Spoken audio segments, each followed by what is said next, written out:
18h, tout à l'heure, sur BFM TV, en direct de Matignon.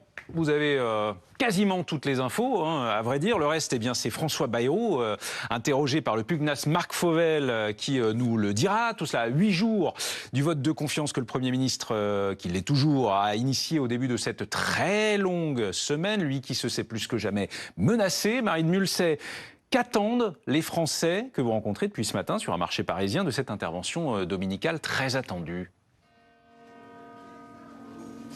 Eh bien, écoutez, pour le dire gentiment, disons que les Français qu'on a pu croiser depuis ce matin n'attendent pas grand-chose. On a senti une forme de lassitude chez les personnes à qui on a posé la question. Une Parisienne à qui j'ai demandé si elle était lassée m'a dit qu'elle était même plus dégoûtée que lassée.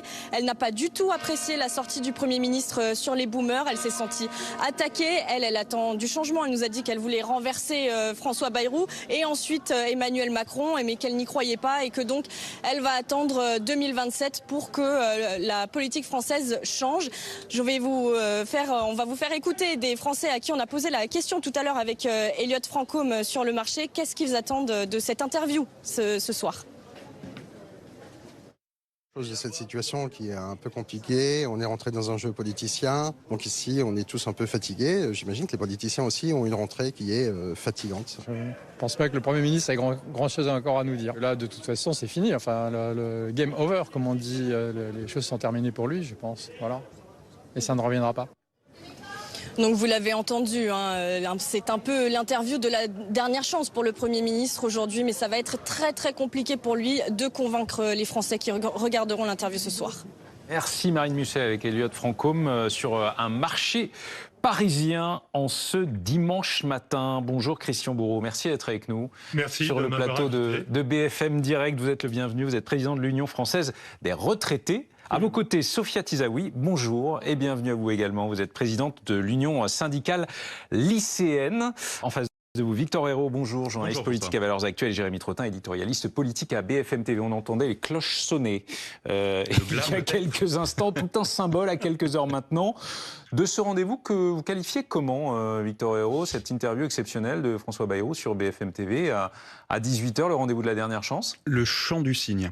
Ah, carrément. À mon avis, François Bayrou sait que le jeu est bloqué. D'ailleurs, il s'adresse aux 4 chaînes d'information en même temps. C'est un exercice inédit. C'est-à-dire qu'il s'adresse au maximum de Français possibles qui regarderont ces chaînes d'information. Là, il ne s'adresse pas aux partis. Il rencontrera les partis, on l'a dit, lundi, mardi, mercredi. Peut-être pour de dernières négociations. Je pense, j'ai l'impression que le jeu est bloqué, qu'il n'y aura pas de négociation. Pourquoi ? Parce que déjà, les demandes du Parti Socialiste comme du Rassemblement National sont à l'opposé du budget aujourd'hui de François Bayrou. Il faudrait qu'il revoie toute la copie en 8 jours. Un petit peu compliqué. Et puis ensuite, les partis se sont déjà engagés auprès de leurs électeurs en disant « Nous voterons contre la confiance de François Bayrou ». C'est compliqué, si vous voulez, en 8 jours d'expliquer à vos électeurs que finalement vous revenez sur ces propos-là et que vous accorderez la confiance à François Bayrou. À mon avis, François Bayrou sait qu'il est coincé. Et pourquoi est-ce que je parle de chant du cygne ? Parce qu'il essaie d'imposer au maximum les sujets dont il sait qu'électoralement ils ne sont pas payants, dont celui des retraites des boomers, en disant de toute façon j'ai perdu la partie, j'ai 8 jours pour imposer ce sujet-là, pour que le successeur peut-être s'en saisisse. On peut peut-être faire quelques annonces quand même, non, ce soir on va le savoir très vite. On va le savoir très vite. S'il y a des annonces, c'est que François Bayrou a décidé de bouger et d'essayer de sauver sa tête à Matignon. S'il n'en fait pas, c'est qu'il reste dans ce rôle de prof, de pédagogue, en disant regardez, je vous aurais bien expliqué et montré et répété que la situation de la France, la situation financière est difficile, voire catastrophique. Vous n'avez pas souhaité le remède que je propose. Tant pis pour vous. En fait, c'est un petit peu ce que les deux options pour François Bayrou. Après, peut-être que cette semaine va tout simplement servir le prochain Premier ministre. Peut-être qu'il est en train d'aider en réalité déjà le prochain Premier ministre en disant et en répétant, en faisant cette pédagogie. Et peut-être qu'au fur et à mesure, les Français accepteront les choix difficiles qu'il faudra bien faire, et ce, peu importe le Premier ministre qui sera en place. On verra s'il sert ses propres intérêts ou s'il sert les intérêts du prochain Premier ministre. On a la chance, ce matin, sur BFM TV, sur le plateau de BFM Direct, d'avoir à la fois une esclave de la dette et un boomer dans le confort. Alors, vraiment... J'attends de vous, voilà, mais exactement, que vous dialoguez, non mais sérieusement, très bien, que vous dialoguez, je vous en prie, de l'humour, quoique. Dites-nous ce que vous attendez, vous, de vous, puis ensuite, bien sûr, votre voisine, de l'interview de François Bayrou ce soir. Les retraités sont très conscients de la situation dans laquelle se trouve le pays. On écoute les déclarations des uns, des autres, on est très conscient, on le connaît, on le sait. La situation économique est difficile. Nous apprécions que le Premier ministre ait eu l'occasion de dire à plusieurs reprises, dans une situation difficile telle que celle-ci, tout le monde doit participer. On a bien entendu tout le monde. Donc pas simplement les boomers, pas simplement les retraités, pas simplement les... Tout le monde doit participer. Et donc par rapport à ça, ce que nous disons, nous, les retraités, collectivement, c'est cette démarche paraît logique, paraît raisonnable, et on est d'accord pour apporter notre contribution. Sachant que, déjà dans le passé, des contributions des retraités, il y en a eu. Je n'évoquerai pas, si vous m'insistez, je pourrais vous le préciser, mais la perte de pouvoir d'achat des retraites, une dizaine de pourcents en 10 ans, en 10-12 ans. Donc vous n'attendez ni changement sémantique, ni changement idéologique ce soir de la part de François Bayrou lors de cette interview? Sémantique? C'est quoi ça, sémantique? Si, ce que j'attends, un truc. Parce que certains mots ont chauffé c'est qu'il aille, au fond, quand il dit « tout le monde doit participer ». D'accord. Je rajoute pour ma part, sans discrimination. Sans discrimination. D'âge. D'âge, discrimination. J'ai un exemple très particulier de discrimination dont on a parlé régulièrement. Et je suis désolé que les gens continuent de raconter n'importe quoi là-dessus. C'est ce fameux 10%, cet abattement fiscal de 10% sur les retraites. Oh, c'est un scandale! Les retraités n'ont pas de frais professionnels. N'en ont jamais eu, nous n'ont jamais demandé. Et les 10% qui ont été mis en place n'ont rien à voir. Cet abattement sur lequel le gouvernement Bayrou entend éventuellement revenir. Il allait faire un truc. Non, il va faire un truc auquel moi je n'ai pas compris. Il y avait un abattement, comment dire? Le point. Oui, mais vous attendez des précisions. Non, attendez, que je précise. Quand je parle de discrimination, je dis qu'aujourd'hui il y en a deux abattements fiscaux, abattements fiscaux de 10%. Un pour les actifs, un pour les retraités. Pourquoi diable va-t-on chercher celui des actifs, celui des retraités? Pourquoi va-t-on chercher? Et c'est là qu'intervient la discrimination. Pas de discrimination, c'est le message que vous adressez à François Bayrou. La suppression de l'abattement de 10% pour les retraités est discriminatoire. Il faut oublier ce truc-là, il faut l'oublier. Donnons un petit peu la parole à la lycéenne qui se trouve à vos côtés, Sophia Tizaoui. Qu'attendez-vous, vous, de François Bayrou aujourd'hui? Premièrement qu'il parte, mais je pense que ça... Oui, ça c'est acté, enfin normalement. Et ensuite, honnêtement, ce qu'on attend, c'est que il y a enfin une première ou un Premier ministre de gauche, comme il y aurait dû avoir depuis les élections législatives 2024, qui arrive au pouvoir. Parce qu'aujourd'hui, bien que Bayrou parte, bien qu'il parte et qu'il s'en aille... Ah, qu'il parte, j'avais compris qu'il parle. Non, oui, d'accord, ah oui, qu'il parte. Non, bien qu'il parte, si Macron, à l'issue de son départ, décide de renommer un Premier ministre qui va effectuer la même politique de Bayrou, ça n'a pas de sens. Mais ce soir, pour les jeunes... Ce soir, pour les jeunes... Qu'attendez-vous que dise François Bayrou? Honnêtement, on ne s'attend à absolument rien. Mais ce qu'on voudrait qu'il fasse, et ce qu'il ne fera pas bien évidemment, c'est qu'il annonce que les jeunesses vont arrêter de payer, vont arrêter de subir la dette, parce qu'il dit, comme vous le disiez tout à l'heure, qu'il faut que tout le monde fasse des efforts. Alors, très bien, si vous le voulez, mais quand vous avez monsieur le Premier ministre qui fait 40 000 € de rénovation pour son bureau à Pau, je suis désolée, non, nous on n'a pas à payer. Dans le cadre d'une opération, nous dit l'entourage de François Bayrou, qui était prévue, qui avait été engagée, et cette réfection du bureau est, semble-t-il, la dernière étape de cette opération de travaux qui était prévue dans le cadre d'un aménagement de bâtiment qui est classé patrimoine culturel. Très bien, mais je ne pense pas que ce soit la priorité actuellement.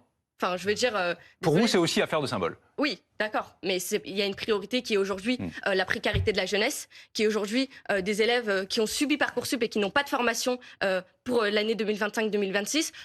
Des familles qui ne peuvent pas se permettre d'acheter des fournitures scolaires parce que faute de moyens. Alors aujourd'hui, Bayrou décide de encore toucher aux jeunesses, décide encore de nous amputer quelque part. Et nous, on attend enfin qu'il y ait un revenu d'autonomie pour les jeunes et qui puissent... Vous l'avez entendu cette semaine, François Bayrou, il a dit « J'ai reçu énormément de messages de jeunes qui disaient pour la première fois, parlant de lui évidemment, on a parlé de nous, les générations du baby-boom qui ont beaucoup fait marcher le pays ne peuvent pas se désintéresser de la situation qui est faite aux jeunes Français. » Vous n'avez pas l'impression qu'il vous a, d'une certaine manière, tendu la main cette semaine, non? Non, clairement pas. Clairement pas. Parce que si vous voulez... il veut un peu nous amadouer avec ces jolis mots, mais la réalité derrière, c'est que c'est nous qui payons.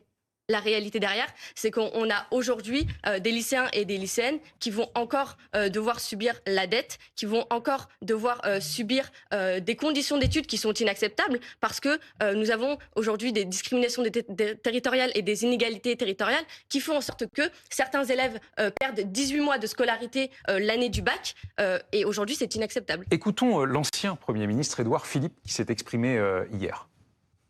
Je ne crois pas du tout qu'on puisse faire quoi que ce soit de grand en France en segmentant ou en antagonisant des parties de la population. Je n'ai, pour ma part, jamais adhéré à la lutte des classes. Je n'adhérerai pas plus à la lutte des âges. Sans doute, le système, et je reviendrai, dans lequel nous vivons aujourd'hui, laisse une place inconfortable et insuffisante à la jeunesse. Mais je n'accuserai pas les boomers d'égoïsme. Difficile de dire aux boomers qu'ils sont égoïstes, alors qu'ils constituent la première génération qui, arrivant à la retraite, doit souvent prendre à sa charge la situation d'un, voire de deux de leurs parents.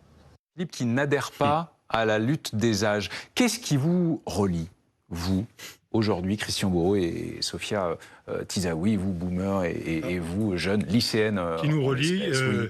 Je ne suis pas son père, elle n'est pas ma fille, je pourrais être son grand-père, mais ce qui nous relie, c'est quoi? C'est que nous vivons tous dans un pays et sur un certain nombre de sujets, la protection sociale, etc., il y a un deal qui est passé en France depuis longtemps, qui est ce qu'on appelle la solidarité intergénérationnelle. Et c'est quelque chose qui, pour nous, est tout à fait fondamental. Et donc, je me sens totalement solidaire de ma voisine dans ce contexte-là. C'est elle qui, aujourd'hui, paye ou va payer mes cotisations de retraite. Mais en même temps, elle acquiert des droits pour sa retraite le jour venu ou quand elle pourra partir. Donc, il y a un phénomène d'équilibrage qui intervient.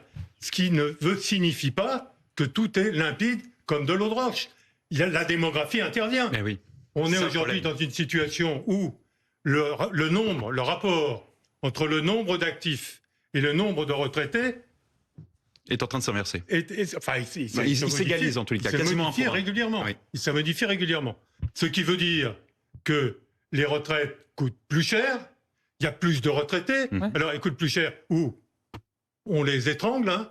J'ai lu quelque part une ministre du Travail, je crois, qui a eu l'occasion de dire que au-delà de 2000 ou 2500 euros par mois, un retraité, c'est vraiment donner de la confiture au cochon. Tout le monde doit faire un effort. Tout le monde doit faire un effort. C'est le message que c'est ce que nous disons. François Bayrou et que dit l'actuel Premier ministre, Sophia Tizaoui. Vous, comment vous envisagez cette solidarité intergénérationnelle, vous qui débutez à peine, en tout cas dans la vie active? C'était peut-être même pas encore le cas. Alors cette solidarité, on l'a vu dès 2023 avec la réforme des retraites. C'est pour ça qu'il y avait beaucoup de jeunes dans les rues pour contester la réforme à 64 ans, parce qu'on savait qu'in fine, c'est nous qui payons et c'est nous qui allions se retrouver dans cette situation où nous allons devoir travailler plus, alors que le travail est de plus en plus pénible pour beaucoup de Françaises et de Français. Alors vous disiez aussi qu'il fallait tous participer. Alors très bien, mais à quel prix et comment? C'est-à-dire qu'aujourd'hui, on a une génération qui va plus payer que certains. On a les jeunesses qui vont plus payer que les riches, par exemple. On a les retraités qui vont, encore une fois, se voir financer moins pour... Attendez, parce que Victor Hérault, tout cela nous renvoie à l'interview de François Bayrou ce soir à 18h. J'interrogeais Jérémy Trottin là-dessus tout à l'heure. Il faut qu'il envoie un message, qu'il donne des gages ce soir, le Premier ministre, peut-être plus à certaines catégories qu'à d'autres. On a ici même une jeune et un retraité. Ce sont ces catégories-là qui seront éventuellement privilégiées dans les paroles du Premier ministre. Il y a quelque chose qui est plus important que tout le reste, c'est, vous le disiez, la démographie, le nombre. Ouais. Dans l'électorat des votants, c'est-à-dire vraiment les gens qui vont déposer un bulletin dans l'urne, les retraités sont majoritaires, ils sont à 40%. C'est-à-dire que dire ce qu'a dit François Bayrou n'est pas du tout payant électoralement parlant. C'est pour ça qu'Édouard Philippe, d'ailleurs, attaque François Bayrou en disant « je ne veux pas la lutte des âges ». Et il ajoute d'ailleurs... Dire que c'est pas payant électoralement, ça ne veut pas dire que c'est pas juste. Non, exactement, c'est ce que je dis. Moi, je pense que François Bayrou a fait quelque chose de juste et d'honorable, c'est-à-dire qu'en se tuant politiquement, puisqu'il se met à dos tout l'électorat retraité en disant cela, qu'il est l'électorat majoritaire, la proportion majoritaire des gens qui vont voter in fine, il dit ce que tous les autres ne peuvent pas dire, puisque tous les autres doivent être élus, et pour cela, ils doivent avoir les retraités. C'est pour ça qu'Édouard Philippe disait dans son intervention,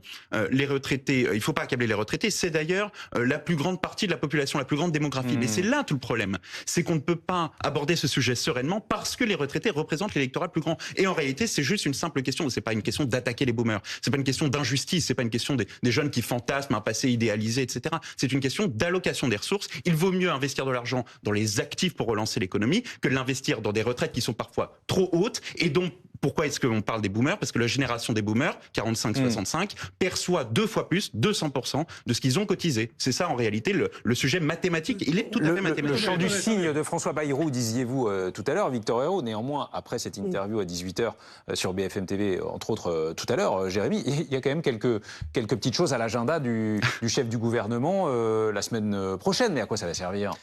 On se demande bien à quoi ça va servir parce que ce Matignon. Soir, s'il bouge, on va le voir très vite. Là, dans ces cas-là, on peut imaginer que les discussions qu'il va avoir avec les partis peuvent aboutir peut-être à quelque chose, mais s'il ne bouge pas dès ce soir, en réalité, ce round de négociations et de discussions pendant une semaine ne va servir absolument à rien, sauf à donner du temps à Emmanuel Macron pour choisir le choix du successeur de François Bayrou. Ce sera de la réflexion supplémentaire pour le président de la République. Donc voilà. Après, sur la question des boomers, sur la déclaration d'Édouard Philippe, on sent bien qu'il y a un sujet autour des retraités, mais il faut arrêter de parler des retraités comme si c'était un bloc. Il y a des inégalités profondes au sein des retraités. Il y a des retraités à 1 200 €, il y a des retraités à 700 €, il y a des retraités à 3 000 €. Évidemment que les retraités ne sont pas tous dans la même situation. Donc il faut pas prendre les retraités pour un seul et même bloc. Et puis il faut rappeler aussi aux jeunes que les retraités, ce sont des gens qui ont cotisé et qui ont parfois cotisé sur une durée de temps de travail qui était plus élevée qu'aujourd'hui.